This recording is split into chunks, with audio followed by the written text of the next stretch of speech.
नमस्कार, आप देख रहे हैं जेके 24/7 न्यूज। मैं हूं आपके साथ राजेश कुमार। वक्त हमारे खास कार्यक्रम ग्लोबल ब्रेकिंग का, जहां पर हम आपके लिए दुनिया भर से तमाम बड़ी खबरें लेकर आते हैं। एक्सपर्ट हमारे साथ जुड़ते हैं, उनसे खबर के हर एंगल को समझने समझाने की कोशिश करते हैं। तो कार्यक्रम की शुरुआत अमेरिका से आ रही बड़ी खबर के साथ। पीएम मोदी अमेरिका से दिल्ली के लिए रवाना। ट्रंप से खास रही पीएम मोदी की मुलाकात। मोदी मुझसे बेहतर नेगोशिएटर, डोनाल्ड ट्रंप बोले। F-35 फाइटर जेट देने के लिए अमेरिका तैयार। पीएम मोदी अमेरिका से दिल्ली के लिए रवाना। ट्रंप से खास रही पीएम मोदी की मुलाकात। मोदी मुझसे बेहतर नेगोशिएटर हैं, डोनाल्ड ट्रंप बोले। F-35 फाइटर जेट देने को तैयार अमेरिका। पीएम मोदी अमेरिका से दिल्ली के लिए रवाना हो चुके हैं। ट्रंप से खास रही पीएम मोदी की मुलाकात। पीएम मोदी अमेरिका से दिल्ली के लिए रवाना। ट्रंप से खास रही पीएम मोदी की मुलाकात। मोदी मुझसे बेहतर नेगोशिएटर हैं, डोनाल्ड ट्रंप बोले। F-35 फाइटर जेट देने के लिए अमेरिका तैयार। लेकिन क्या कुछ प्रधानमंत्री मोदी और डोनाल्ड ट्रंप के बीच बातचीत हुई, जल्दी से ग्राफिक्स आपको एक बार दिखा देते हैं। उसके बाद डोनाल्ड ट्रंप का बयान भी आपको सुनाएंगे।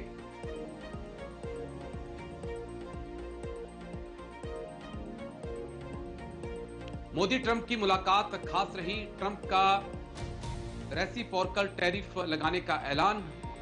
मुलाकात से पहले ही जितना टैरिफ लगाएंगे उतना ही हम भी लगाएंगे। ट्रेड से लेकर टैरिफ, टेररिज्म और युद्ध पर बातचीत हुई। भारत को F-35 फाइटर जेट देने की घोषणा डोनाल्ड ट्रंप ने की कि अमेरिका तैयार है। आतंकी तहव्वुर राणा को भारत भेजने की सहमति जताई। एनर्जी सेक्टर में दोनों देशों के बीच बड़ा समझौता हुआ।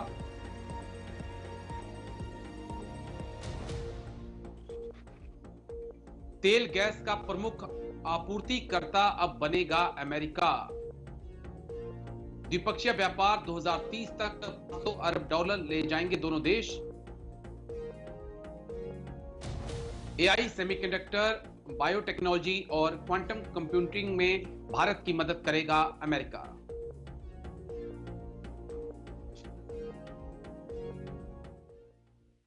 तो कई अहम मुद्दे थे जिन पर बात हुई, लेकिन F-35 को लेकर डोनाल्ड ट्रंप ने बड़ा बयान दिया।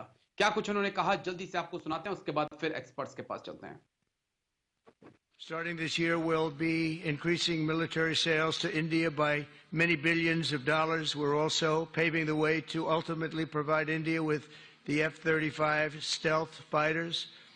In 2017, my administration revived and reinvigorated the Quad security partnership. In our meeting today, the Prime Minister and I reaffirmed that strong cooperation among the United States, India, Australia, and Japan.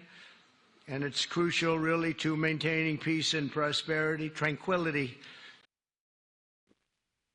तो बिल्कुल सीधे तौर पे Donald Trump ने कह दिया है कि वो भारत को F-35 देने के लिए तैयार हैं। नेटो के बाद भारत ही शायद ऐसा देश होगा जिसे F-35 अमेरिका देना चाहता है। हमारे साथ जाने माने defence expert group captain BN Jha sir जुड़ चुके हैं। बहुत बहुत शुक्रिया सर। जय हिंद। थैंक यू सर समय देने के लिए। बीएन झा सर, पूरी दुनिया की नजरें, भारतवासियों की नजरें प्रधानमंत्री मोदी और डोनाल्ड ट्रंप की मुलाकात पर थी। काफी सकारात्मक ये मुलाकात रही, लेकिन जिस प्रकार से डोनाल्ड ट्रंप ने F-35 को लेकर बड़ा बयान दिया, क्या कोई भारत और अमेरिका में इसको लेकर बातचीत हो रही है? क्योंकि धीरे धीरे हम देख रहे हैं, चीन हो, पाकिस्तान हो, उनके पास 5th generation stealth fighter jet जो है वो आ रहा है। तो क्या भारत वाकई में स्टेल्थ फाइटर जेट के बारे में सोच सकता है?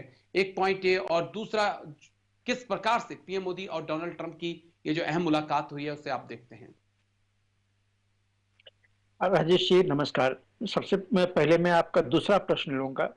ये जो अभी वार्ता हुई थी ये काफी अहम वार्ता थी, क्योंकि अमेरिका काफी सारी चीजों पे, जैसे वो बाकी देशों के ऊपर में टैरिफ का जो अपना वो लगा रहा है, तो वो भारत के खिलाफ ले। उससे पहले भारत वहां पे मोदी जी वहां पे गए और कोई भी ऐसा यूनिलैटरल एक्शन अमेरिका ने नहीं लिया ऐसा। तो ये एक पॉजिटिव टेक अवे है, क्योंकि जैसे आप जानते हैं कि ट्रेड में अभी भारत सरप्लस में है और वो अमेरिका को के जो पॉलिसी मेकर्स हैं वो उन्होंने भारत को अपने सामने में रखा हुआ, अपने टारगेट पे रखा हुआ है। दूसरी, काफी दिनों से डोनाल्ड ट्रंप जो हैं, आज से 3 महीना पहले ही उन्होंने कहा था कि जो ब्रिक्स देश जो अपनी करेंसी में ट्रेड करते हैं वो हमें मंजूर नहीं है, ये ट्रेड डॉलर में होना चाहिए।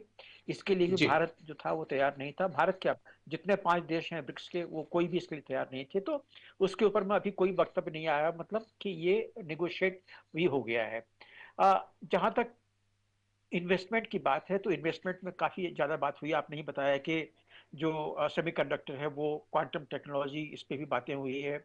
और एक और एरिया है जो कि जो बैटरी बनाने के लिए जो भी टेक्नोलॉजी है, आज के दिन में ये लिथियम, चूंकि भंडार भी मिला हुआ है कश्मीर, जम्मू कश्मीर में, तो जी। लिथियम को एक्सट्रैक्ट करके उसको किसी तरह से टेक्नोलॉजी में परिवर्तित करे, इसके लिए भी शायद बातचीत हुई, जो कि अभी वक्तव्य में नहीं आया हुआ। तो ये 3 क्रिटिकल एरिया है। इसके अलावे जो डिफेंस कॉपरेशन है उसके बारे में आपने बताई है, मैं भी बात करूंगा उस पर।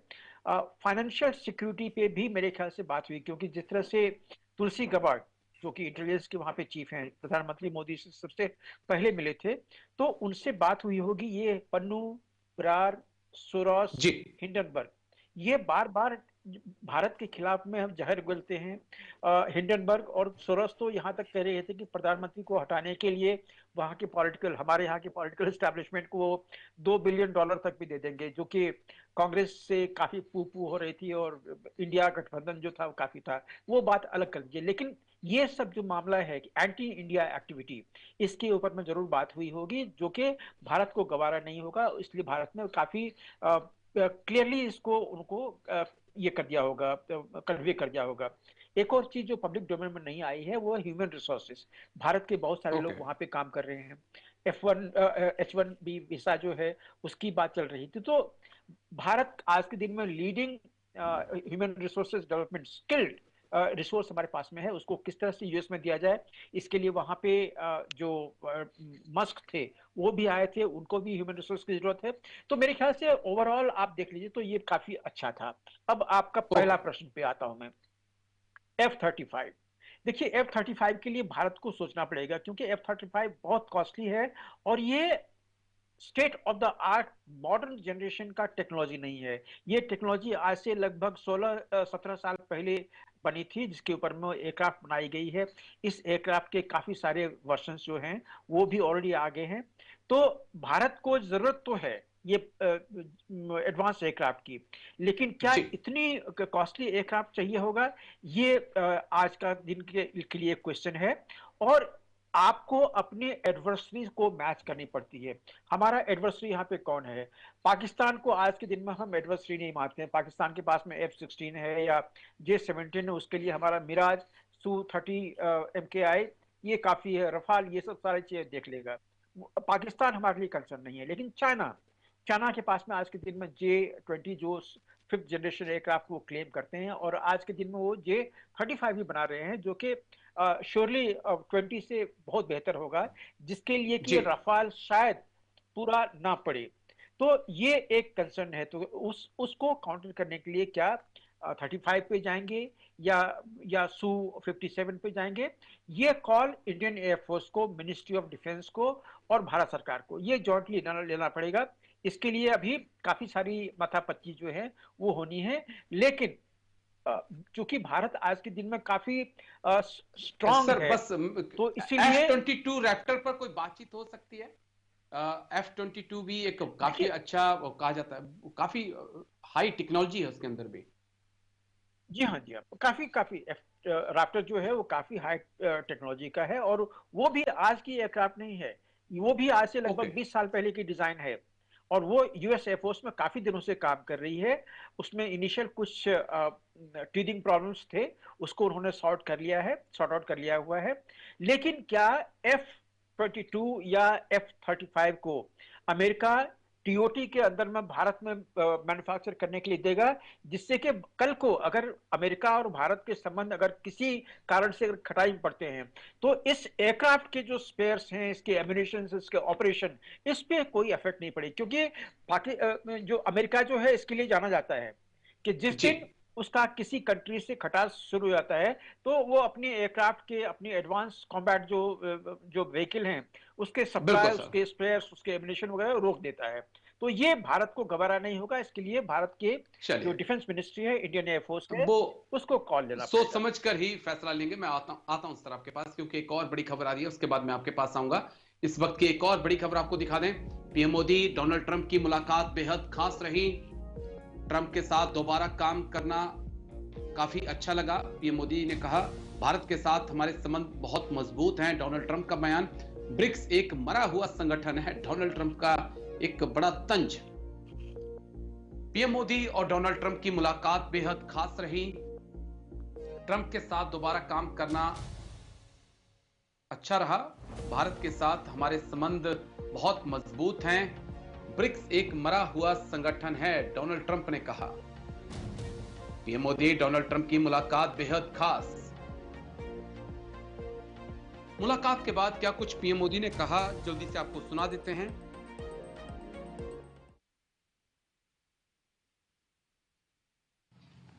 बहुत प्रसन्नता हो रही है।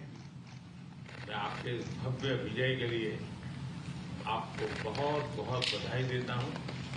न सिर्फ मेरी तरफ से, 140 करोड़ भारतवासियों की तरफ से आपको मैं बहुत बहुत बधाई देता हूं और बहुत बहुत शुभकामनाएं देता हूं। ये बहुत ही सुखद संयोग है कि भारत की जनता ने 60 साल के बाद किसी प्रधानमंत्री को तीसरी बार लगातार देश की सेवा करने का अवसर दिया है। और मेरे लिए खुशी की बात है कि मुझे इस कार्यकाल में राष्ट्रपति ट्रंप के साथ फिर एक बार कार्य करने का अवसर मिला है। मैं कह सकता हूं कि राष्ट्रपति ट्रंप के पहले 4 वर्ष का मेरा जो अनुभव था, जो गर्मजोशी थी, जो उत्साह था, जो विश्वास था, वही गर्मजोशी, वही उत्साह, वही विश्वास के साथ हम फिर एक बार साथ मिलकर के आगे बढ़ेंगे।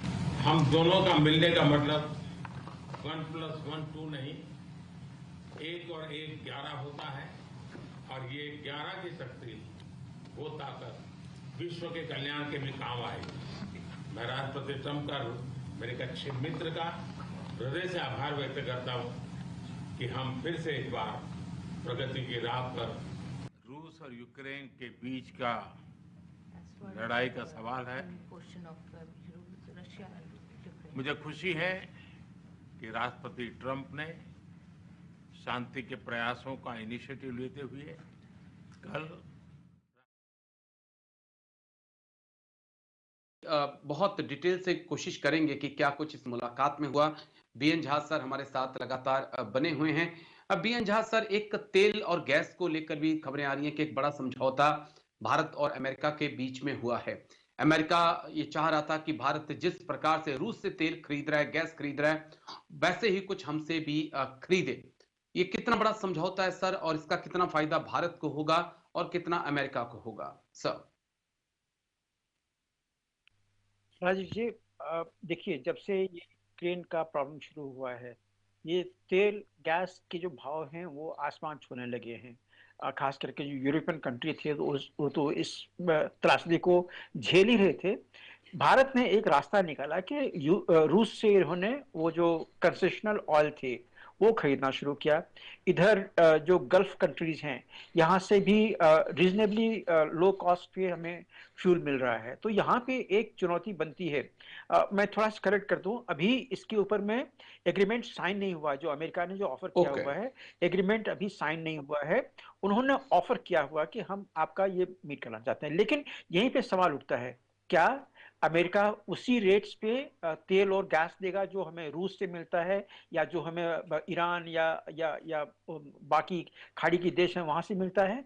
ये चीज देखना पड़ेगा। अगर ऐसा होता है और अगर कल को विपरीत परिस्थिति में अमेरिका अपना जो रंग है वो ना बदल ले, वो ये ना कह दे कि नहीं अब हम भारत को ये नहीं बेचेंगे, तो ये सारी चीजें अगर अमेरिका मीट करता है तो क्यों नहीं। अगर अमेरिका देने के लिए तैयार है तो अमेरिका के भी ट्रेड बढ़ेगा। वैसे ही हम ट्रेड सरप्लस में हैं, तो एक ये भी रास्ता होगा कि हमारा एनर्जी का भी नीड कंसेशनल रेट पे ही मीट हो जाएगा, और ये जो ट्रेड का जो गैप है वो भी वहां पे थोड़ा सा फुलफिल होगा।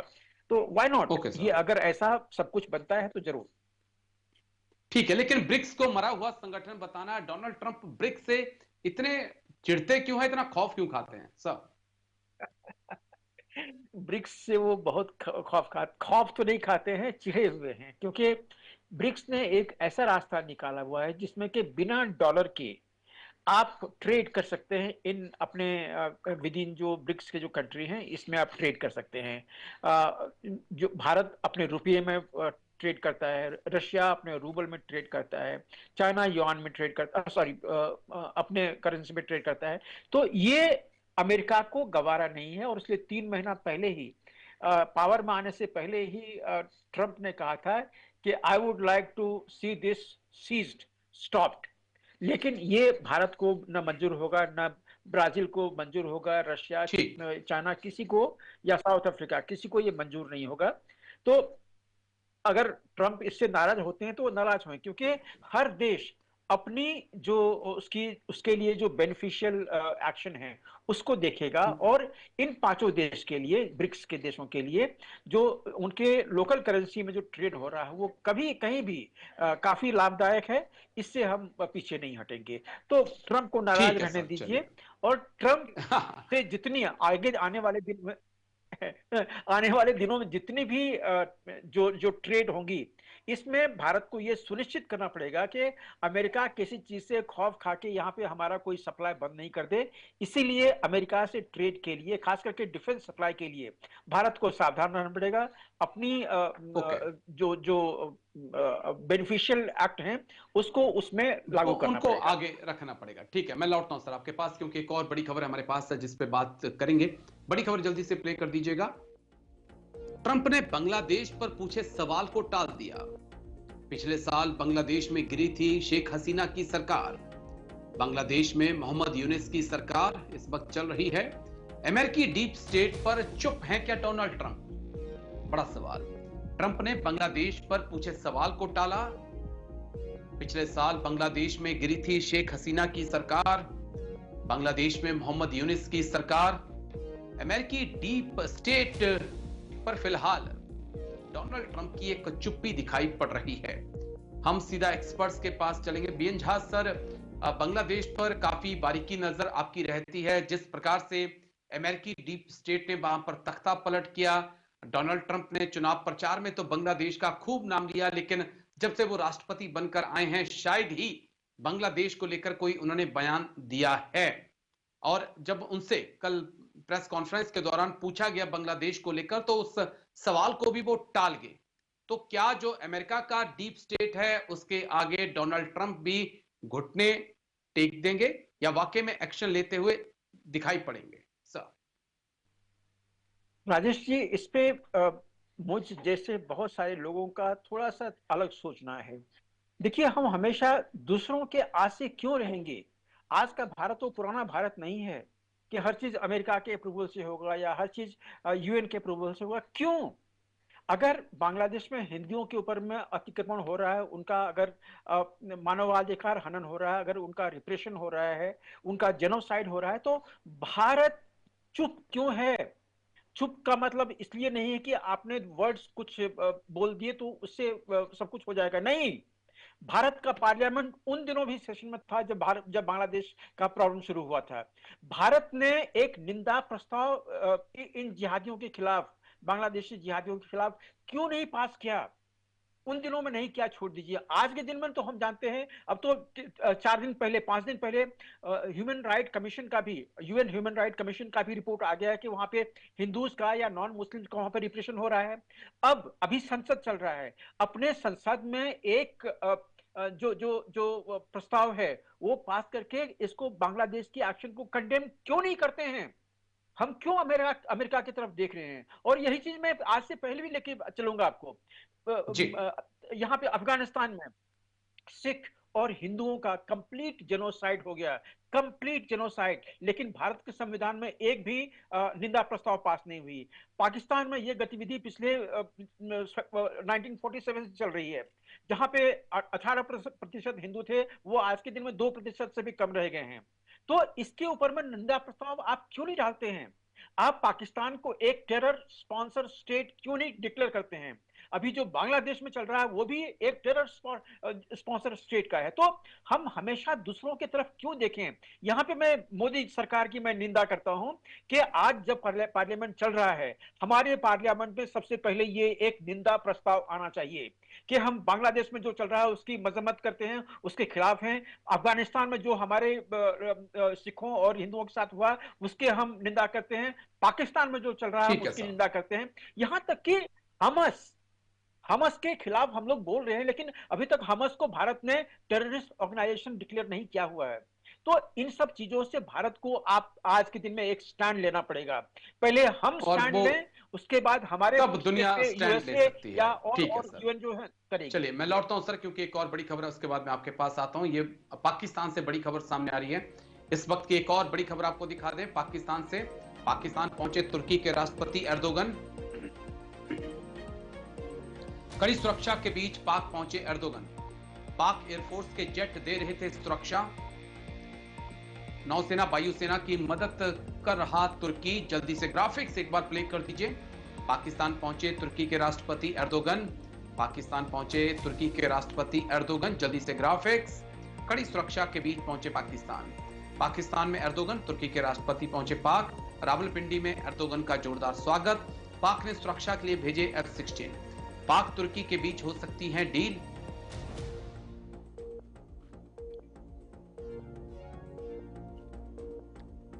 Next graphics.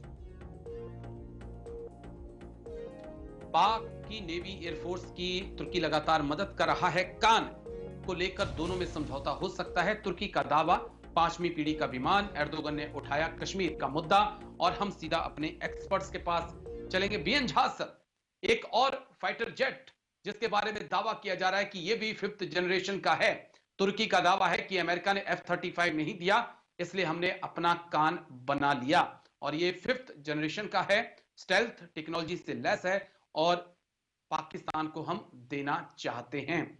सर, इस खबर को कैसे आप देखेंगे?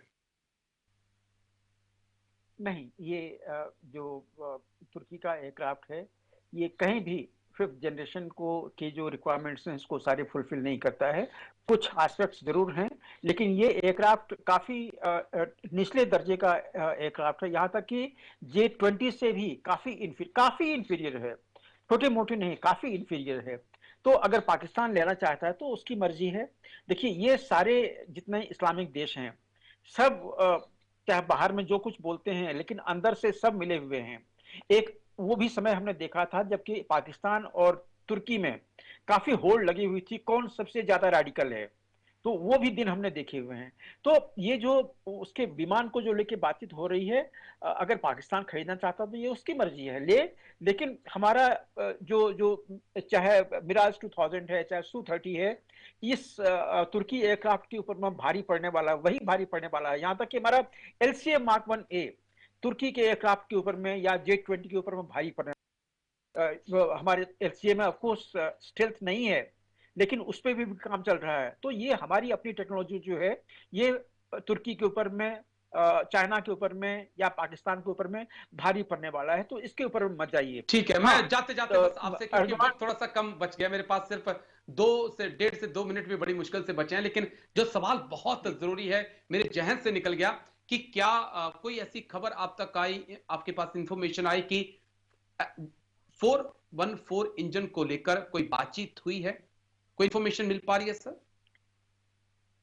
नहीं, इसके ऊपर में कोई खबर नहीं आई है और ये मामला वहीं टिका हुआ है जहां पे कि भारत इंसिस्ट कर रहा है कि इसकी ट्रांसफर ऑफ टेक्नोलॉजी हो। कम से कम 50 से 70% जो इसके कंपोनेंट हैं उसकी टेक्नोलॉजी जी। ट्रांसफर हो, तभी भारत ये इंजन बनाएगा। और भारत आज के दिन में ये G414 के ऊपर में टोटली डिपेंडेंट नहीं है।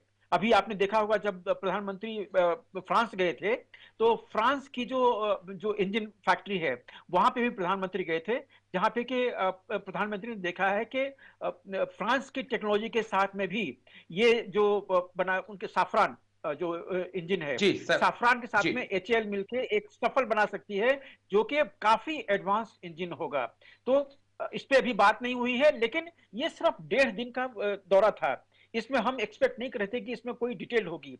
ऑफ कोर्स डिटेल के लिए डेलीगेशन यहां से जाएगी, इन सब चीजों को पुख्ता करेगी कि ये ट्रांसफर ऑफ टेक्नोलॉजी चलिए, मार्च के महीने में एचएएल की 414 के टीम लिए जाने वाली आने है, वाली जो दिन मेरे में पास जी, मेरे पास इंफॉर्मेशन जो है कि मार्च के महीने में एचएएल की एक टीम जो है वो अमेरिका जा रही है, शायद वहां पर कोई पुख्ता बातचीत हो सकती है। लेकिन बहुत बहुत शुक्रिया group captain BN Jha sir आपका, हमारे साथ जुड़ने के लिए, तमाम पहलुओं पर इतनी बारीकी से बात रखने के लिए। तो ग्लोबल ब्रेकिंग में आज इतना ही, कल फिर होगी मुलाकात, दीजिए इजाजत, नमस्कार।